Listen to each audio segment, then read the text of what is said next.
De retour dans l'Africa Newsroom, Mohamed Ly, président du cercle de réflexion iPod, est toujours avec nous, ainsi que nos éditorialistes Gracia Arou, Kindikiza et Samuel Gembok.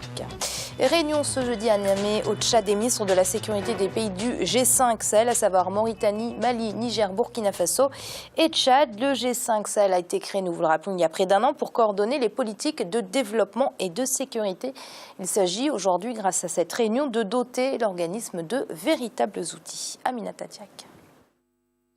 Résoudre la question du terrorisme dans le Sahel, tel est l'un des objectifs du groupe G5, composé de la Mauritanie, du Niger, du Mali, du Tchad et du Burkina Faso. L'organisation souhaite, un an après sa création, doter la plateforme d'un contenu opérationnel. C'est à Niamey, la capitale nigérienne, qu'a eu lieu la rencontre ce jeudi 14 mai. Depuis la débâcle en Libye, le nord de certains pays est devenu un no man's land où vivent les terroristes, où tous les trafics illicites ont pris place. C'est le cas notamment du crime organisé à travers le trafic de drogue, d'armes, d'êtres humains et même l'économie de l'enlèvement. Donc il faut que les États se mettent ensemble pour contrecarrer cela. La dégradation de la situation sécuritaire dans la région et la nécessité de trouver des solutions d'urgence avaient motivé l'instauration de ce cadre de coordination régionale. Nous l'avons créé d'abord parce que le Sahel a ses propres difficultés. Et face à ces difficultés, nos moyens sont limités. Donc il fallait qu'on unisse nos efforts, qu'on prenne conscience du fait que nous sommes les premiers à être concernés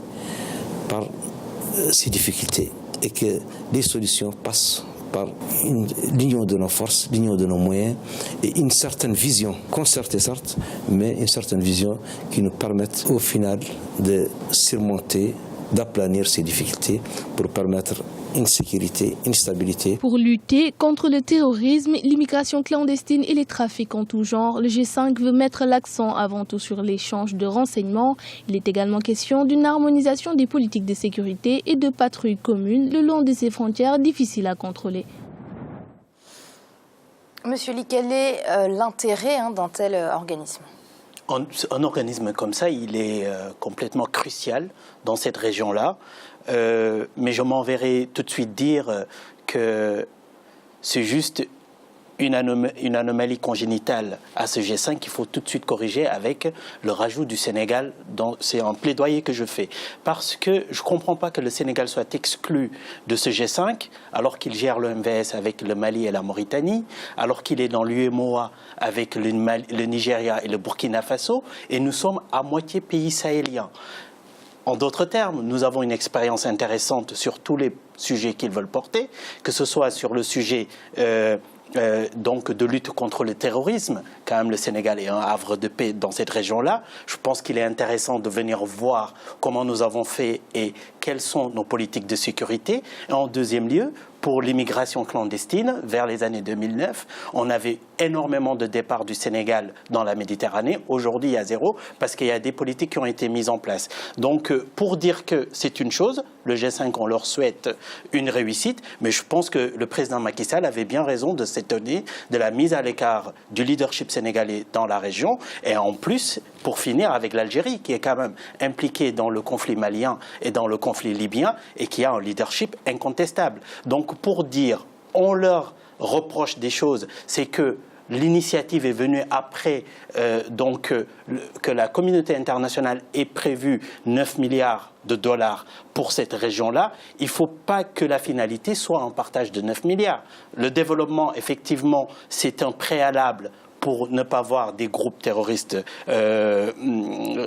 prendre de l'espace dans cette proliférer dans la région. Mais avec ça, il faut travailler avec les États qui sont là, 500 soldats au Mali, d'autres avec une connaissance. Ils ont parlé d'échanges d'informations, la police sénégalaise, le renseignement sénégalais dans la sous-région, c'est tout simplement reconnu et de façon très clair. Donc il faut aller, je pense, à l'ouverture de ce G5-là, G5, travailler dans la région du Sahel, parce que je rappelle que le Sahara, ce n'est pas une rupture entre le Maghreb et l'Afrique noire, c'est un trait d'union, et c'est là qu'ils opèrent, l'Azawad et autres. Et donc, une des critiques qu'on a fait à ce G5, c'est qu'ils ont une logique d'est en ouest, alors que les groupes terroristes, ils opèrent de façon verticale quand cette organisation-là agit de façon horizontale. Donc, On leur souhaite donc de la réussite parce que la paix dans cette région, c'est la paix pour le Sénégal, pour lequel je plaide qu'on prenne dans ce G5 pour l'élargir. Je pense que l'Algérie a sa place dedans et je pense que quand on parle donc de mise en œuvre de nos moyens en termes de développement, en termes de sécurité et en termes d'expertise et d'armée, on ne peut pas exclure certains pays qui de fait sont au cœur de la lutte contre le terrorisme et contre l'immigration clandestine. Et j'espère que cet appel va être entendu et que la diplomatie sénégalaise aussi continue à lobbyer, à travailler pour l'implication du Sénégal dans cette région. Moi, je suis pour un Sénégal, parce que c'est mon pays, est fort et qui joue son rôle et de façon très claire. Maintenant, sur les autres critiques, la place des Occidentaux donc, dans ce G5, je pense que c'est tout à fait légitime parce que quand nous ne retournons pas nos populations, quand il y a un échec, effectivement, ils finissent par la Méditerranée, ils toquent à la porte de l'Europe. C'est légitime que l'Europe aussi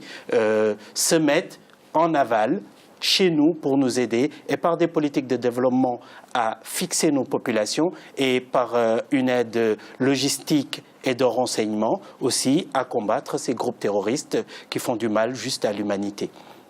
Et on va passer à la suite avec la raffinerie de Djermaya, une 60aine de kilomètres au nord de la capitale tchadienne, qui est au service de la population, puisque les retombées économiques et sociales de cette raffinerie sont destinées à améliorer les conditions de vie sociales et économiques des populations sur place. On fait le point avec Birama Saonera. La raffinerie de Djermaya constitue un levier important pour la croissance de l'économie tchadienne. Elle a été mise en exploitation en 2011. Objectif, permettre au pays d'accéder à l'indépendance énergétique. La raffinerie de Djermaya est le fruit de la coopération entre le Tchad et la Chine. Aujourd'hui, elle contribue fortement à la résorption du chômage. Déjà en 2012, aujourd'hui, de 75 ou 70 à 200 quelques, c'est en train de créer de l'emploi. Avant, il y avait peut-être 30 stations en Djamena. Non, même pas 30, une quinzaine en Djamena. Ça a développé un peu le réseau des opérateurs économiques locaux. La production de cette raffinerie est estimée à 20 000 barils par jour, ce qui permet de couvrir les besoins nationaux en carburant. La raffinerie de Djermaya fait aussi du pays un exportateur important de produits raffinés en Afrique centrale. La raffinerie de Djermaya est la plus moderne de l'Afrique centrale. Là, je vous dis ça, le rendement est de plus de 95%. C'est-à-dire, et c'est doté de la toute dernière technologie, la catalytic cracking. Le prix de l'essence en Djamena, c'est le plus bas de la sous-région. Il faut vous renseigner. 480 francs CFA, c'est le plus bas. On a aussi le jet le plus bas, 470, le jet A1 pour les avions. La raffinerie de Djermaya, située à 60 km de N'Djamena, la capitale, est détenue à 60% par la Compagnie nationale pétrolière chinoise et à 40% par l'État tchadien. Aujourd'hui, selon le ministre tchadien du pétrole, les fonds alloués à la construction de la raffinerie ont été totalement remboursés. Samuel, je vais revenir sur ce chiffre avec vous, puisque le capital de la raffinerie est détenu à 60% par la Compagnie nationale pétrolière chinoise et à 40% par l'État tchadien. Que pensez-vous de ce déséquilibre ? Ce déséquilibre est justifié parce qu'on ne peut pas mettre sur la balance la force de frappe financière du Tchad et celle de la Chine. La Chine est un pays, c'est la première puissance économique au monde actuellement. Et donc forcément, c'est un pays qui se projette vers l'extérieur. Et donc sa capacité à se mouvoir dans l'espace lui permet aujourd'hui d'arriver à avoir des parts de marché importantes sur le continent. Et ça s'explique aussi sur le Tchad, parce que il faut très bien se dire que la Chine, qui a besoin de se développer davantage, a besoin des matières premières, y compris le pétrole. Donc le fait pour la Chine d'avoir une part de plus de 60% sur cette raffinerie montre très bien qu'ils ont une vision de long terme. Ils veulent garder la main sur les matières premières, notamment les hydrocarbures sur le Tchad. Mais aussi, il faut se dire que les pays africains n'ont pas suffisamment de moyens pour pouvoir investir des sommes aussi faramineuses pour la construction des infrastructures aussi importantes ou stratégiques soient-elles comme dans le secteur des hydrocarbures. Cela a un impact conséquent sur les autres secteurs, notamment le financement de l'agriculture. Quand on sait que le Tchad est un pays aussi qui est sahélien, il y a des moyens importants à consacrer dans le développement de l'agriculture. Donc l'État, le pouvoir central ne peut pas investir des sommes aussi lourdes dans un seul secteur au détriment des autres. Gracia, un capital détenu à majorité par des étrangers, c'est plus une exception sur le continent africain. Ce n'est plus une exception, mais en même temps, on peut se dire que il y a le capital qui manque. Les Tchadiens sont déjà remboursés sur le capital parce que le ministre dit bien que tout ce qu'ils ont investi, ils ont eu déjà des bénéfices pour pratiquement la totalité. Donc ça veut dire qu'ils pouvaient mettre un peu plus. Mais en réalité, il faut savoir que celui qui apporte 60%, il va apporter aussi la technologie. On sait bien les Chinois, comment ça fonctionne.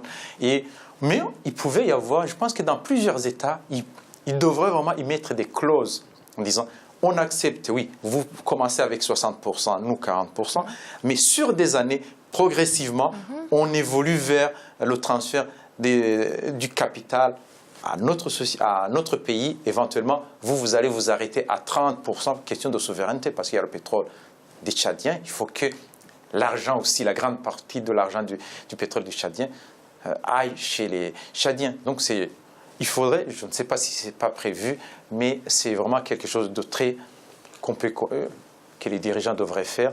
Ce que je peux dire en dernier, c'est juste pour louer vraiment ce qui a été fait par les Tchadiens. Il faut comparer avec leurs voisins, les Nigérians, qui ont beaucoup plus de pétrole et qui importent le pétrole aussi, parce qu'ils n'arrivent pas à raffiner leur pétrole, malgré qu'ils ont beaucoup d'argent plus que les Tchadiens.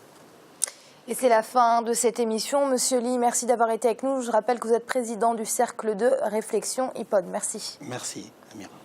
Et merci à vous également, Samuel. Merci, Amira. Bonsoir. Et merci à vous, Gracia. Merci, Amira. Bonsoir à tous. C'est donc la fin de l'Africa Newsroom. On se retrouve la semaine prochaine pour une semaine consacrée au Cameroun. À très vite.